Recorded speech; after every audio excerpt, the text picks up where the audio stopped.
नमस्कार, स्वागत है आपका मेरे इस चैनल कथा और कहानियाँ में। आप सभी को छठ पूजा की हार्दिक शुभकामनाएं। लखनऊ, उत्तर प्रदेश और खासकर बिहार में छठ का विशेष महत्व है। छठ पूजा सिर्फ एक पर्व नहीं है बल्कि महापर्व है जो पूरे 4 दिन तक चलता है। नहा खा से इसकी शुरुआत होती है जो डूबते और उगते हुए सूर्य को अर्घ्य देकर समाप्त होती है।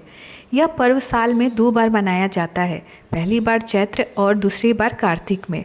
चैत्र शुक्ल पक्ष षष्ठी पर मनाए जाने वाले छठ पर्व को चैती छठ और कार्तिक शुक्ल पक्ष षष्ठी पर मनाए जाने वाले पर्व को कार्तिकी छठ कहा जाता है। पारिवारिक सुख समृद्धि और मनोवांछित फल प्राप्ति के लिए यह पर्व मनाया जाता है। इसका एक अलग ही ऐतिहासिक महत्व है। तो चलिए हम सुनते हैं सबसे पहले माता सीता ने क्यों किया था छठ पूजा। छठ पूजा की परंपरा कैसे शुरू हुई, इस संदर्भ में कई कथाएं प्रचलित है।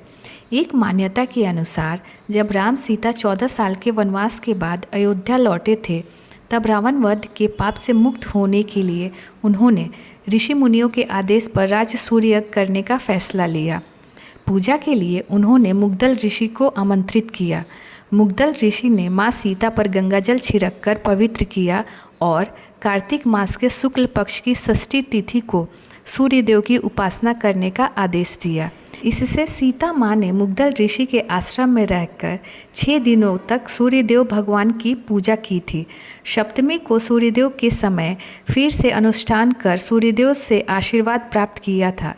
उस दिन के बाद से ही भगवान सूर्यदेव की पूजा अर्थात छठ पूजा की शुरुआत हुई। अब आइए जानते हैं महाभारत काल से कैसे हुई थी छठ पूजा की शुरुआत।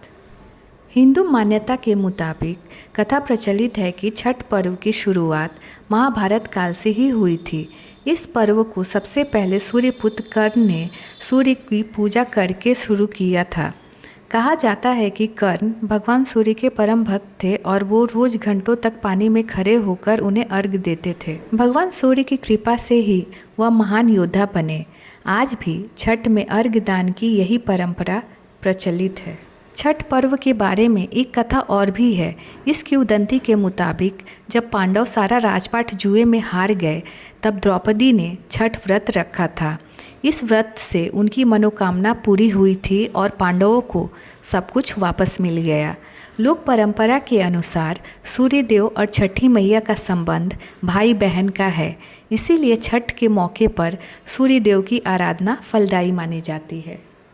तो सुना आपने, रामायण और महाभारत काल से चली आ रही यह छठ पूजा की परंपरा आज भी प्रचलित है। तो उम्मीद करती हूँ कि यह छोटी सी प्यारी कथा आप सभी को पसंद आए और आप इसे ज़्यादा से ज़्यादा अपने फैमिली फ्रेंड्स के साथ शेयर करें। और अगर आप मेरे चैनल कथा और कहानियाँ पर नए हैं तो प्लीज़ इसे सब्सक्राइब करें। तो चलिए फिर मिलते हैं एक नई कथा कहानी के साथ। तब तक जय छठी मैया।